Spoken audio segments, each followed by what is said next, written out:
You're listening to the Online Marketing Made Easy podcast, episode number 209.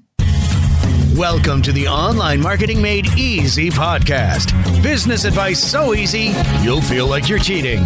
And now your host, Amy Porterfield.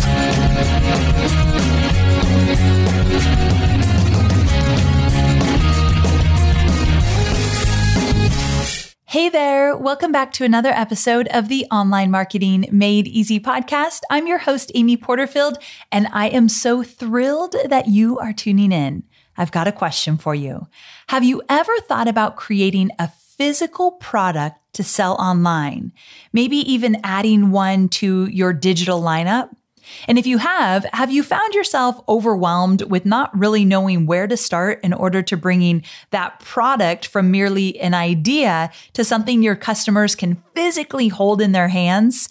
So as most of you know, my business consists of all digital products, and I would say about 90% of my audience is the same. But I still get questions pretty frequently asking me about creating physical products, and questions like, how do I know if I'm ready to add a physical product to my digital mix? Or where would I even go to get started? Or what kind of physical product could I add to the mix? So I tend to get a lot of questions around this topic. And since I'm not the expert, I thought, well, let's bring an expert on. Now, before we do that, I'll say that I've got some great friends who have added physical products to the mix, and they're doing great. So we've got John Lee Dumas with the Freedom Journal. We have Melissa Norris, who was a past guest on our show. She has a book as well as digital products. And we see this over and over again with people branching out, even with coffee mugs and tote bags and just fun things to add to the mix.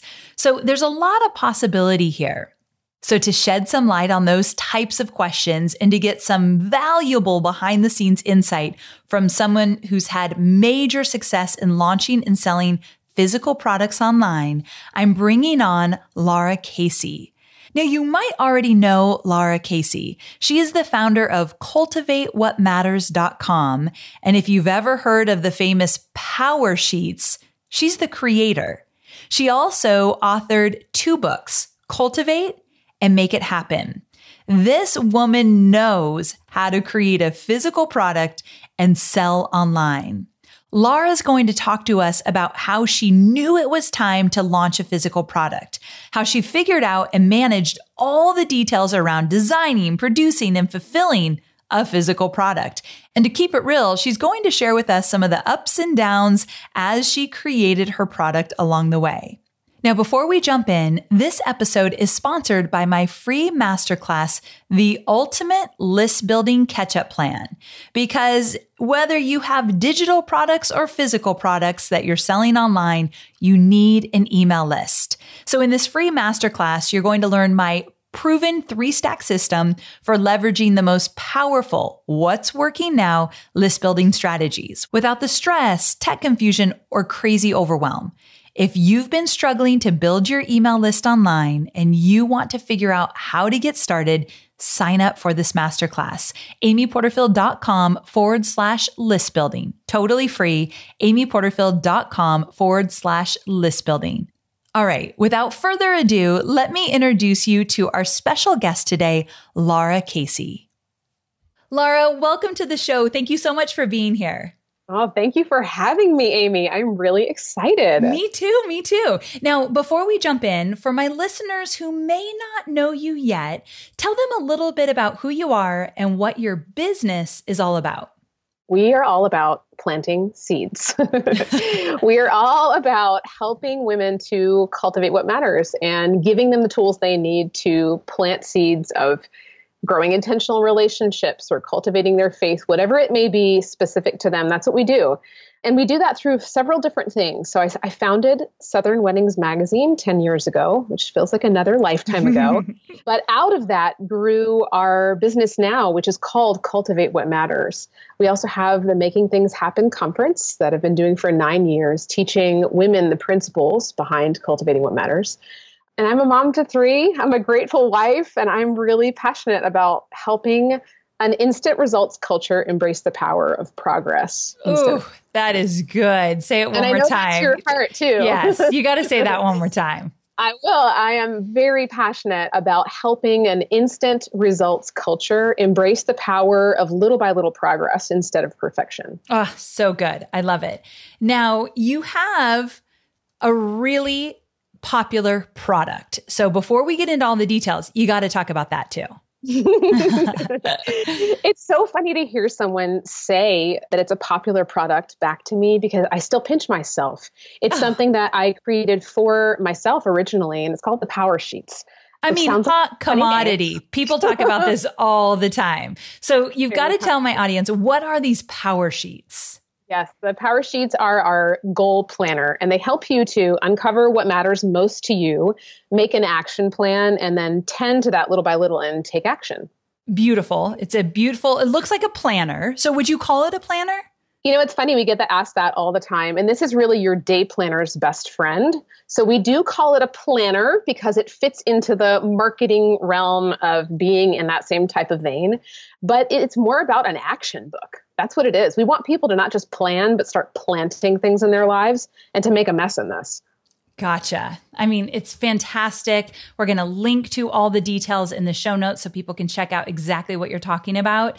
But let's get to it because I want to talk to you about creating a physical product. Tell us what your very first product was and why you decided to create it. So about 12 years ago, my husband, Ari, was deployed to Iraq with the Marines. And as you can imagine, at the height of any time of war or turmoil, it can leave you feeling very anxious. And so this first product, which was Southern Weddings Magazine, came out of that pain that I was experiencing at the time. And so as my husband was deployed to Iraq, I sat on my laptop computer alone one night and just thought, I just really have a deep desire to create beauty in this world that feels so broken. And that sounded like a really grand thing at the time, but it was my real desire. And so I got on my computer and I started mocking up a wedding magazine cover. And I didn't have any formal training in this, no background in this. I know, just out of the blue, I had an interest in weddings and I started to kind of get my feet wet into wedding planning at the time. I think I bought an ebook that was something like Wedding Planning 101. It was 99 cents at the time. Love it. But what it really was about was I was fascinated with stories of transformation and how even in the gift of a wedding celebration, you could transport people from feeling despair and hopelessness to a place of hope, to a place of thinking about the future. And so I mocked up this little wedding magazine cover and I had no idea where it would go from there. I just knew I had to create it. I had this restlessness that I'm sure a lot of your listeners may feel at times. And I put it out there to the world and I thought, you know what, this is something new and different. And I started a blog at the time. If you would have said the word blog to someone, they probably would have thought about the movie The Blob and had no idea what you were talking about. Okay, so this was during like the Wild West online and blogs weren't even popular. That's right. Wow. Okay. So I started a blog to talk about creating meaningful beginnings to married life and started sharing this idea about this wedding magazine. Long story short, it really took off. People were excited about something new and different in the South, not just talking about roasted chicken and tulle at a wedding, but a story and how that story could transform guests' lives. And so the first physical product I used my whole life savings for. And I created a physical print version of Southern Weddings Magazine. And I, again, had no experience in this, Amy. I have a degree in music theater, no background in journalism. I just had this desire to do it. And I figured I'm just going to figure it out. I created the first edition on Microsoft Publisher, which is so great. I don't recommend it now, but you got to start somewhere. So that was the first physical product. And there is something to the tangible. And I still feel the exact same way that I felt 12 years ago about that there is something to holding a product in your hand that has the ability to change someone's life, potentially more than a digital product that maybe they see once and forget about. But this is something people could pass on. They could pass it to their sisters, their moms, their best friends. And it really started a revolution in the wedding industry.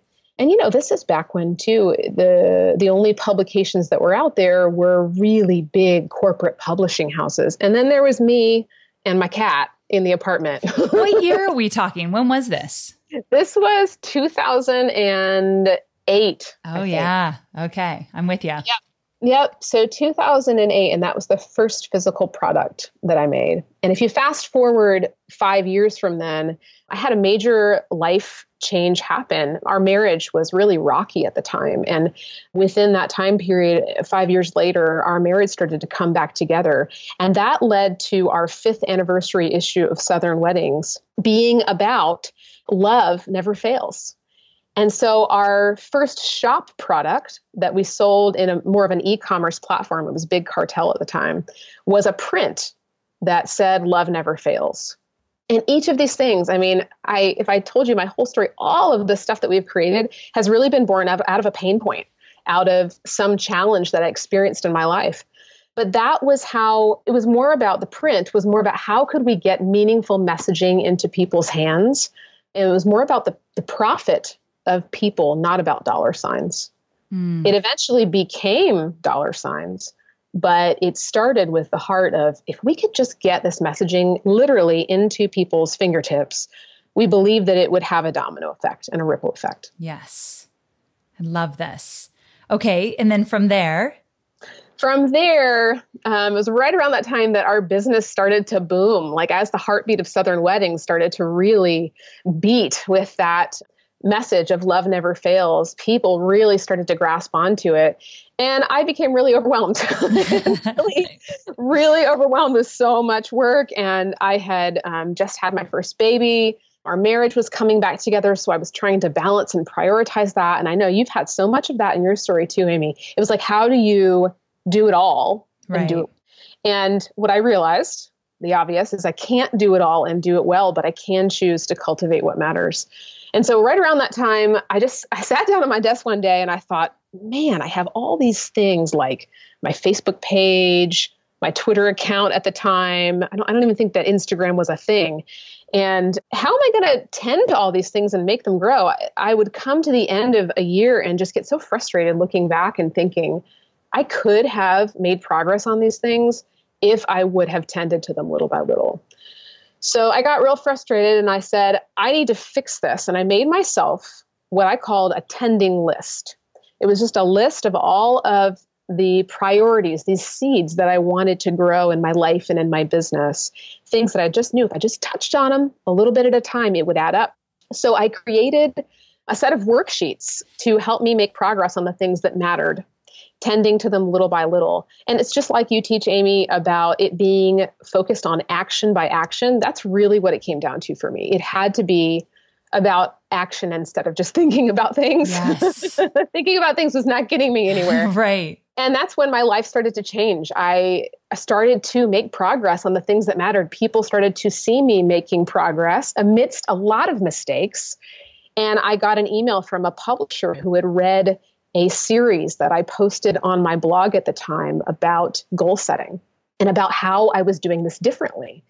The publisher emailed me, and that's how I got my first book contract for my first book, Make It Happen. And then my most recent one is Cultivate. And so others began to ask me to create this set of worksheets for them too. And it really took off. I love these stories where you create something for yourself and then others want it and it grows into a business. I mean, how organic can you get, right? Yes. So we have good. an unofficial yet official office motto that if you're not excited about it, nobody's going to be excited about it. And so for us, we have to create the things that we use in our everyday lives, the things that we need. And we just have to trust if we've done our research and we have, looked at what the market needs to and listened enough that other people are probably going to be affected by it too, if we are. Now, really quick, if you created these worksheets for yourself, did you just kind of put them out there and that's how you knew others wanted them? Like, did you sell them and then hope that others wanted them? How did that happen? It was a lot of both. Yeah. I think there was a lot of throwing things to the wind. There weren't any shops around at the time. And there was like maybe one, like Lindsay Letters is a friend of mine, and she had a shop with a couple prints in it, but there was no one that was really modeling this at the time. So we were just kind of testing the waters.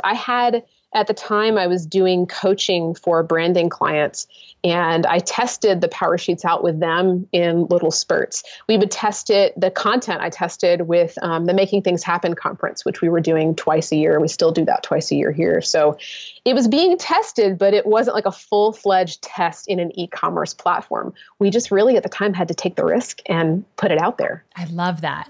So you were creating the solution to your pain point to begin with, and then your first customers were people in your local community and people who knew you through Southern Weddings and the Make Things Happen conference who had that same need, and your product was their answer. Does that kind of ring true? Okay, great. Exactly. That's right.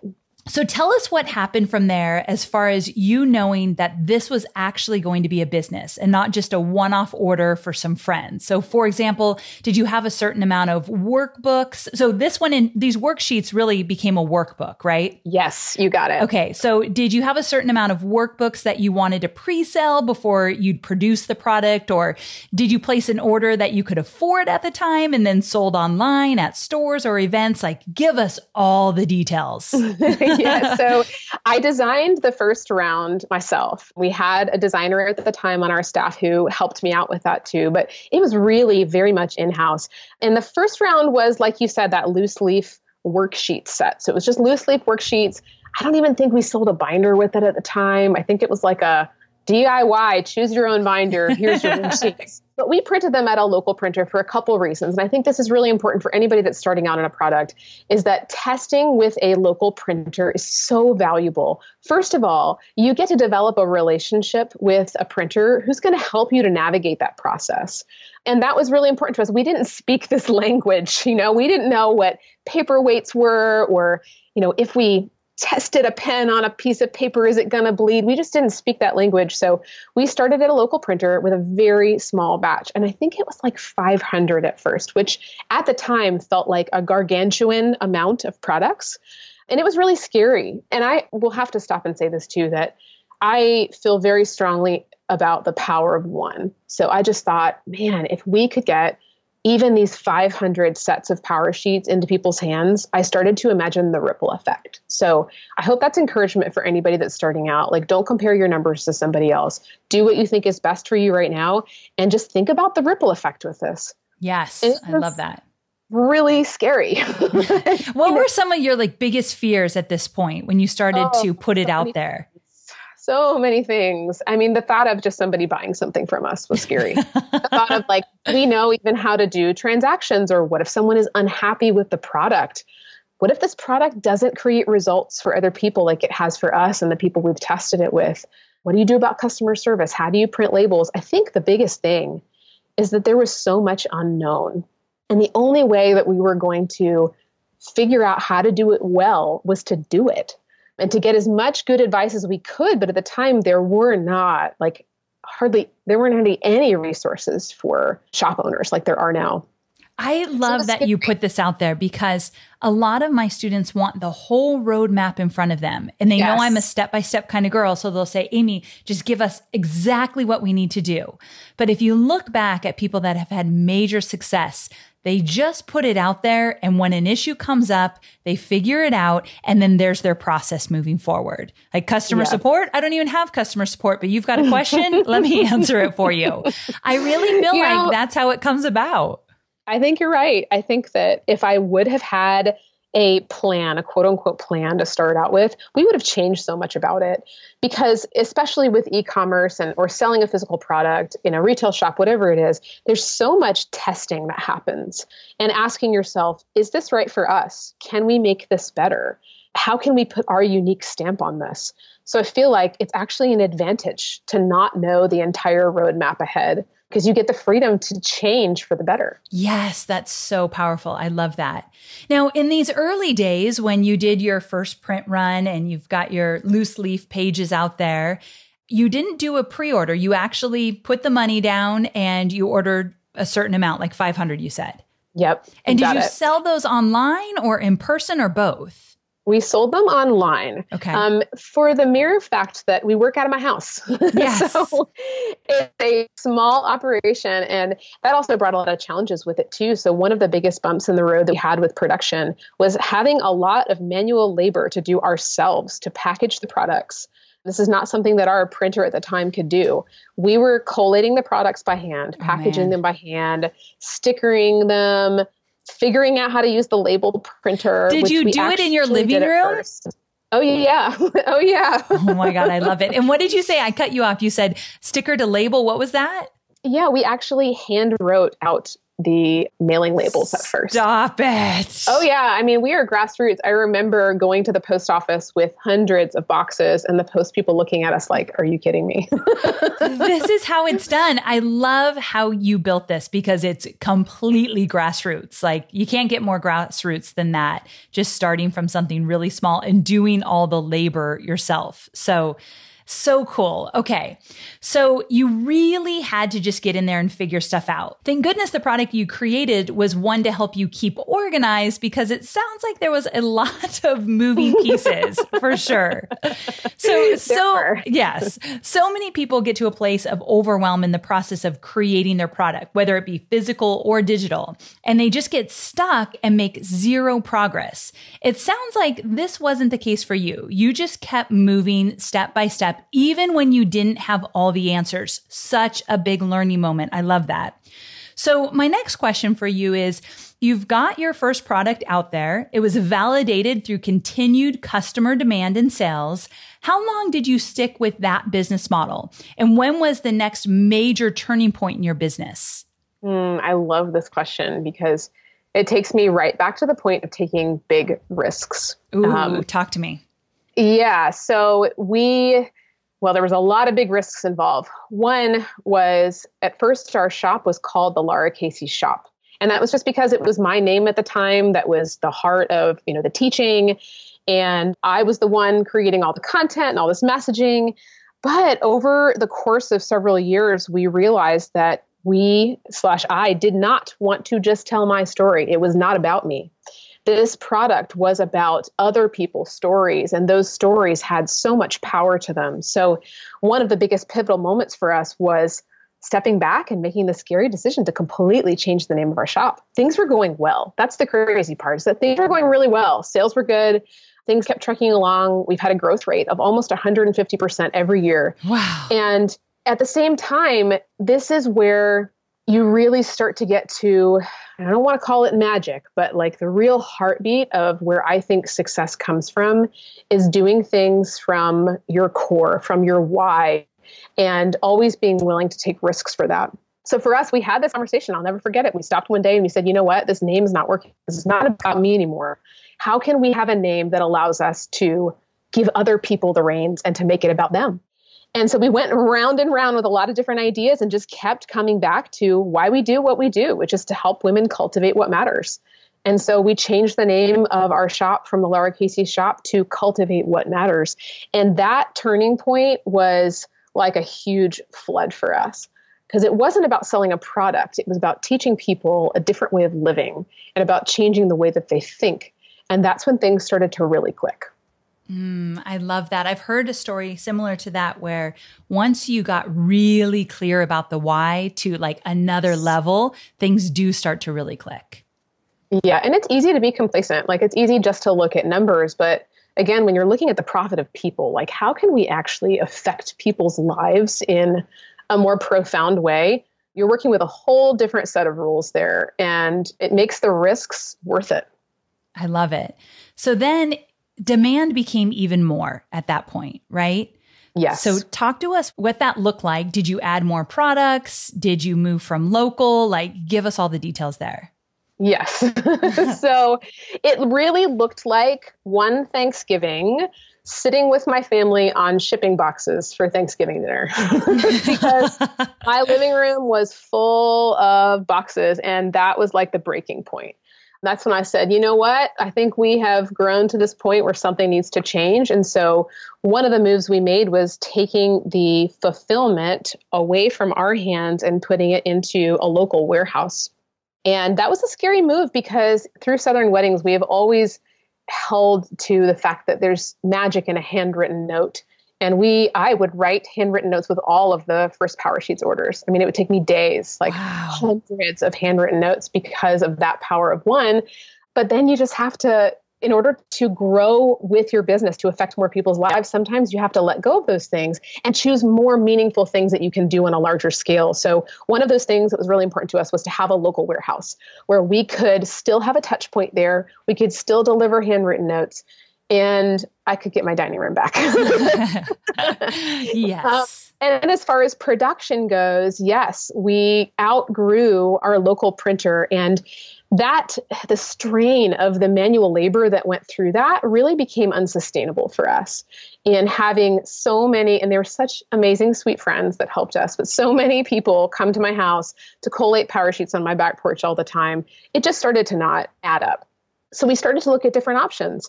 And to give you a little bit of background too, like we're a debt-free company, which I'm very grateful for. It's something we're worked very hard for. Wow. So we didn't take out any loans for this growth.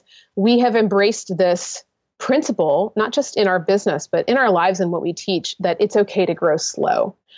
So we have many times had to deal with sellouts, which sounds like a problem to have. It's a blessing for sure when a product sells out. But for us, it was by necessity. We only ordered as much as we could. And in being a debt-free company and in believing that growing slow was really important to us, it took us a long time to figure out a better option for production. And we wanted to be really intentional about that. So fast forward now, and during that bump, we started working with a company called Codra. And Codra is essentially like a middleman between us, the designer and the shop, and international production, and even US production too. And we found them through actually my book publisher. So Codra is one of the companies that produces, my book publisher is Thomas Nelson, and they produce a lot of Bibles and book content like that. And so we found a relationship with Codra through them. And I'm telling you this because I feel like more than looking for the right price point and more than looking for the best deal, it's about looking for the right relationship. Because if you're really in this for the long haul, and if you really want it to be a product that is sustainable for the long term, then that relationship behind it has to be too. So all that to say is that the team at Codra, they are our best advocates, and they have found us international partners and even domestic partners, production manufacturers that have really strong integrity. This was so important to us, that the integrity of our product started even at production and went all the way through our customer delight, all the way down to the way we package things, that there was no stone left unturned. So that was the biggest bump for us, was making that leap of faith to go with an outside production house. Oh, I bet. That's scary stuff. It's scary stuff. It's really scary stuff. But it has been so worth it. Again, to cultivate that relationship has been absolutely worth it. And we have been able to give a much more high quality product to our consumers because of it, without the strain of all of that manual labor on our part too. Yes. I'm sure that was like life-changing for you. Oh my goodness. So now they're being printed in China, but you have a middleman, so you don't have to go over to China, watch and make sure everything's working properly and all that stuff. That's correct. Yeah. We love them so much because they take such care to make sure that our manufacturing partners are also really taken care of. They're the ones that travel there all the time, and they are there working with multiple clients at a time. So it's just neat to know that they have such integrity with those relationships, and they're passing that on to us. Yes, so good. Now, did you have to get a business loan to move on to this next big step in terms of moving from local to international printing? No, and I'm really grateful for that. We just grew at the pace that we knew we could sustain, but this is where we had to get really smart. So when you reach a certain point, I mean, really at any point in your marketing, as you know more than anybody else, Amy, you've got to get smart about your marketing. Yes. You got to get smart. You have to have the right data. And that's when it was about 4 years into our process. We've had Power Sheets for almost 7 years now, but 4 years in is when we started to really look at the data, and we started to look at our analytics and started to grow our email list and work on these things that we felt like were great benchmarks to knowing for sure that if we could get to those key performance indicators, like having a certain number of newsletter subscribers or whatever those metrics are, that we would feel more sureness or confidence in making a larger purchase for more inventory for the next run. Gotcha. So we really had to get smart. We couldn't take risks with that anymore or just shoot the wind with a number that sounded good. We had to start looking at the data and making great strides towards that. And I think it's sometimes scary to look at the data. I know some of my students say sometimes they don't want to look because they're not really sure what they're looking for. And they might not even want to know the truth if they're being really honest with themselves. So this was something that you did that most people don't do. And you got really knowledgeable about what the numbers told you. Yeah. And, we started with no list. We started with no email list. I remember when our former marketing director came to us and she's like, so tell me about your email list. And it was like you write about all the time, Amy. It was like, I felt the list shame. I was like, what kind of list are you talking about here? It happens to us all. It does. But I think more so than any numbers, it was about providing helpful content for people. So we're not product producers. Like I said, we're seed planters. Like first and foremost, we're about helping women change their lives and giving them the tools to do that.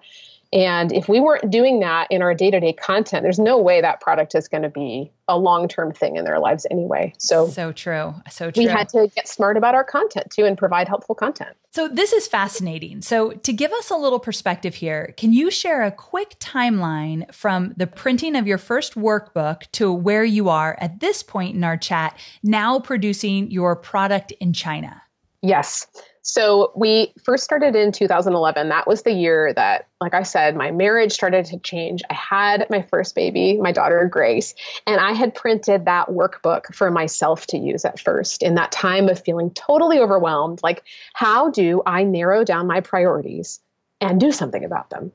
And then fast forward, it was actually almost 2 years later in 2013 was when we produced that first batch, that small batch of, I think, 500 workbooks at that local printer for our first customers.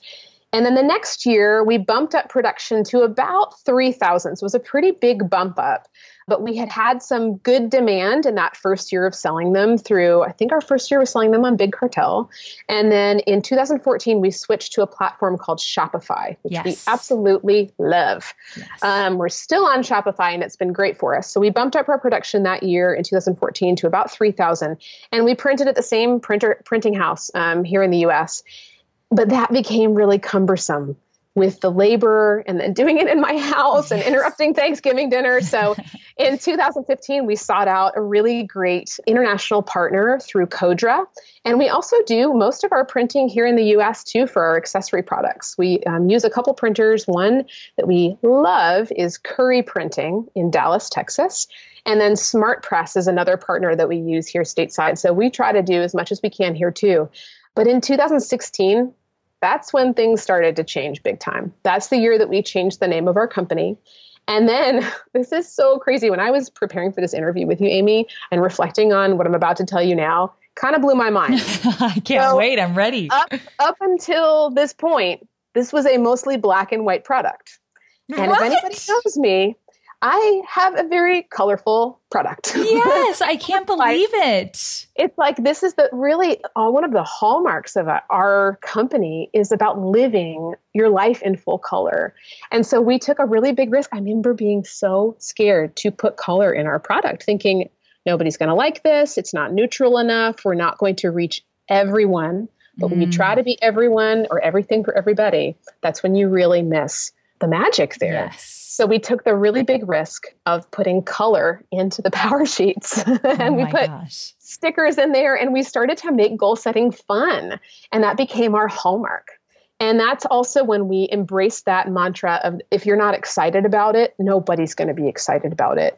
We changed it from being loose leaf worksheets to a bound workbook. And one of the other big things we did is we started to cut products from our shop.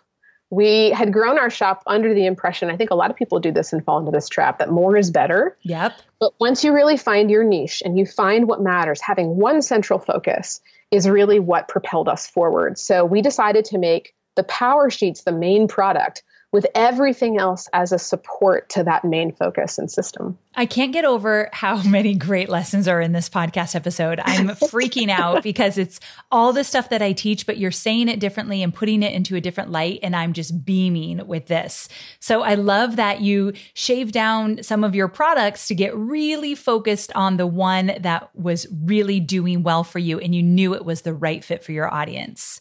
Yeah. And that's so scary. It's scary. It's like, I don't know, like cutting things out makes you feel like you're not going to please everybody, but it had to become more about the impact. Like, could we make a better impact if that was our main focus? Could we help people make a better buying decision by giving them less to choose from? Yes. Yes, I love it.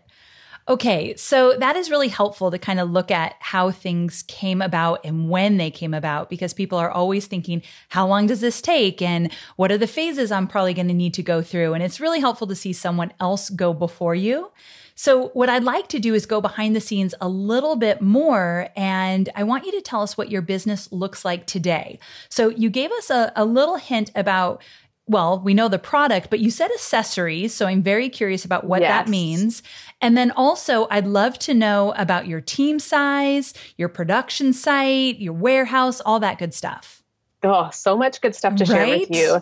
And I love that you encouraged our listeners too, that this doesn't happen overnight. Like it's a joy and an honor to be able to share the start of the story instead of just where we are now, because I would feel so intimidated if I just heard the end instead of knowing that it took hard work. And most of these things that were successes were because I made a lot of mistakes on the way.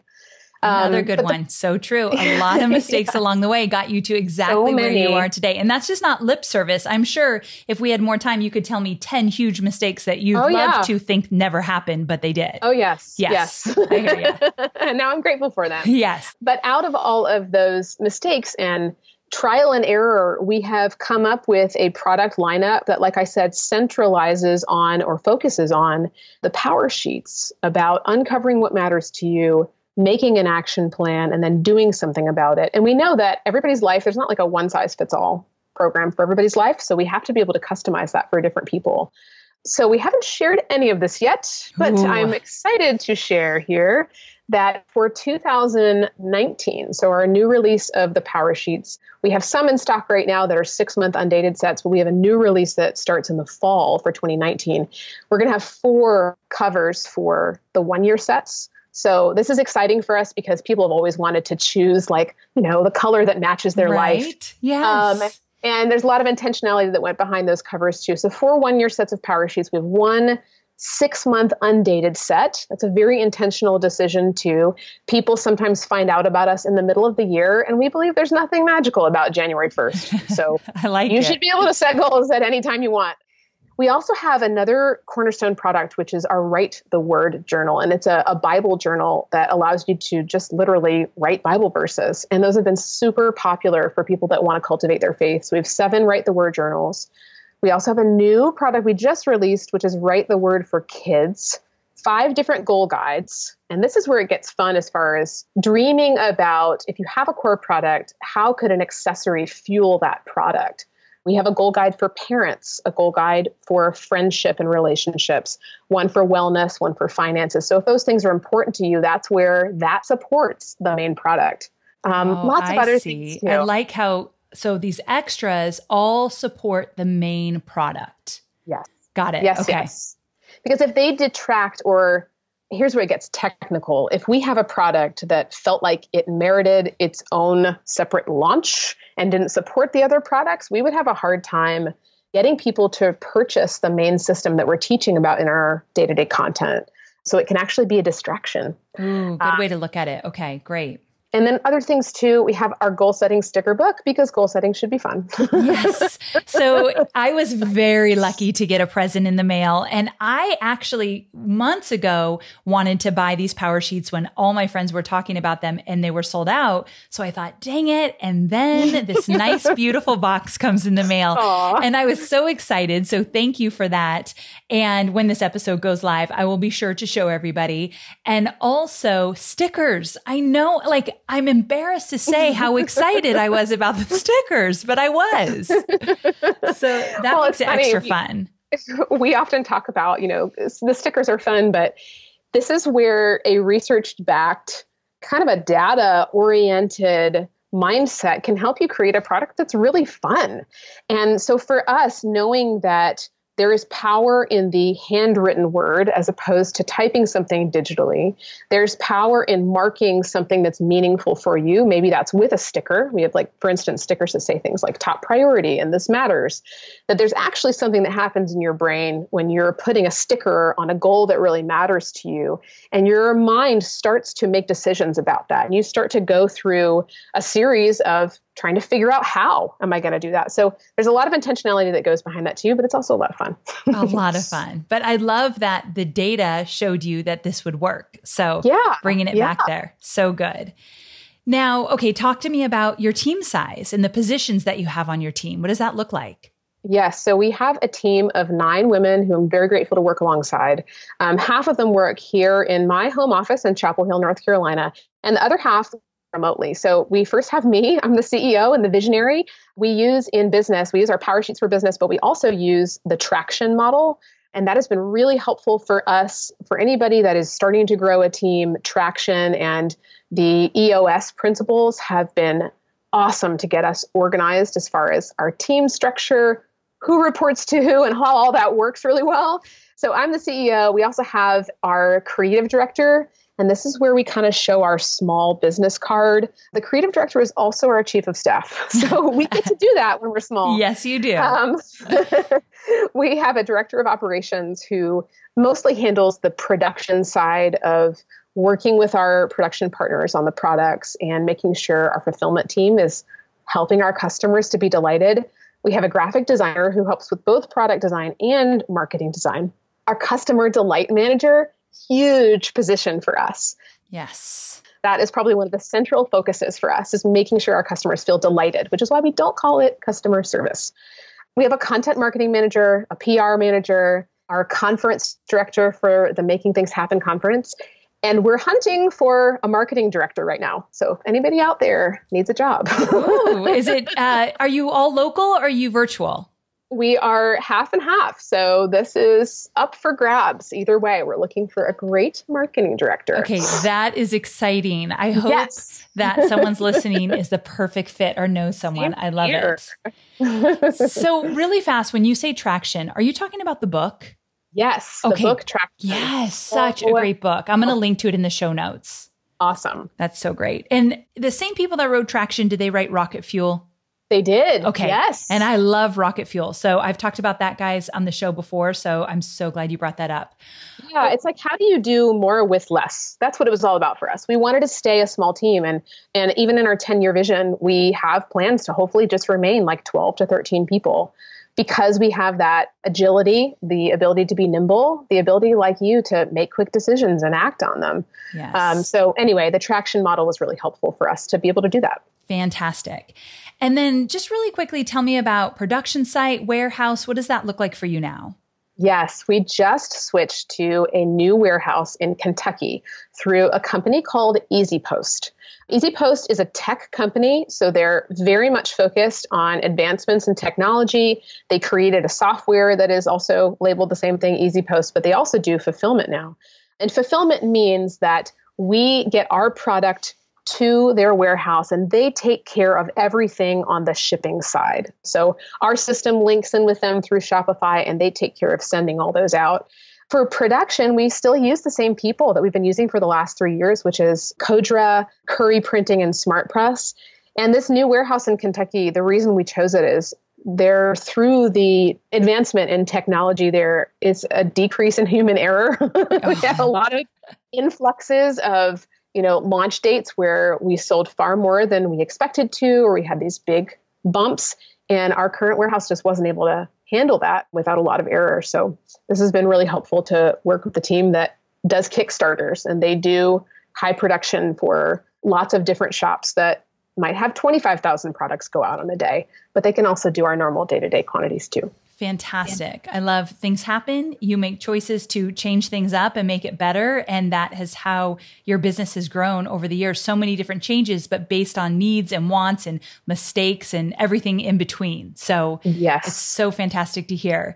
Now, I have 2 more questions for you. And this question is, about looking back. If you knew back then what you know now, what would you have done differently? I would have owned our mantra earlier. If you're excited about it, chances are other people will be too. That really is the best form of marketing that we've experienced, is if it is a product or a piece of content that we need and will change our everyday lives, it's worth taking a risk to put out there in hopes that other people will too. And that's where we really get to the power over one. So I would say take risks for what matters. Yes. And then I would also say keep making it better. I am amazed every year when we start talking about the next year's version of the Power Sheets or really any of our products, that there are hundreds of changes that get made. We don't just rest on our laurels. We are making it better through listening. And that means listening to our customers, asking them, like, is this working for you? Hearing their stories and giving them lots of opportunities to give us feedback. So keep making it better. Never stop growing. Oh, amen to that. Now, one last question. If you could give my listeners one or two pieces of advice if they're thinking about launching a physical product, what would that be? I would say make something that you need. Make something that you know that you will authentically be able to tell people, this filled a need for me, or this filled a need for my mom or someone that's close to you. It has to have a personal story behind it. People grasp onto the power of story, and they will listen to you if you are being authentic with them and telling them about your product. And the other thing I would say is just what we have experienced throughout this whole 6-year period of having Power Sheets and 12 years of Southern Weddings is it's okay to grow slow. Like, you don't have to have the whole plan to get started. It is okay to grow slow, and it's actually really good to grow slow. Good things take root over time, and little by little, good things, they grow and they bloom. Ah, so good. I'm just absolutely in love with this podcast episode. So many great little nuggets in here. And this has been a real eye-opener for me as well, because I've never done any physical product, would not even know where to start. But these lessons you learned along the way are just priceless for anybody thinking of doing a physical product or even just adding a physical product to their online business. I think your story shows us that there are no shortcuts, but it can really pay off when you come from a place like you did of wanting to serve your customer well and providing them with products that can bring about change. Thank you so very much for joining me here today. And what's the best way for my listeners to check out all of your amazing products and stay in touch with you? They can hop on over to cultivatewhatmatters.com/Amy. Oh, perfect. Well, thank you so very much. And I cannot wait for you guys to check out these Power Sheets if you haven't done so already. And Lara, again, I'm so glad you were here. Thank you. Thank you for all that you do to encourage people to cultivate what matters too. So there you have it. I absolutely loved this interview. That's a topic that I know nothing about, so I was fascinated, and I hope you felt the same. I loved how, number one, you can tell how passionate Lara is about getting her product into her customers' hands because she knows that it will make their lives better. It's definitely not about getting rich, and that is not even a goal of hers. However, she's doing pretty darn well, to say the least. I'm telling you, anytime I've made a business decision solely based on money, it never goes well. So I love that she has her eye on something bigger and better and more important. And number two, I love how throughout all of the years and all of the stages in her business, Lara's consistently broke stuff down into small, very doable tasks and kept pushing ahead. I feel like everybody who's really successful with a physical product starts in their living room. I think that's just like the way to do it. I remember seeing a picture on Instagram of Sarah Blakely, who owns Spanx. Ladies, you know what I'm talking about. And there's a picture of her in this small apartment in the living room, packaging all the Spanx up in boxes. The woman is rolling in dough these days. And talk about changing lives. Spanx are changing lives. So I think the way to do it is start in your living room, as Lara did with sitting on boxes during Thanksgiving. There's something there. Anyway, I hope you loved this episode. And don't forget, this episode is sponsored by my free masterclass, How to Create Your Ultimate List Building Catch-Up Plan. You can get it at amyporterfield.com/list building. If you are not building your email list every single day, there is no better time than right now. amyporterfield.com/list building. All right, I can't wait to see you again next week. Bye for now.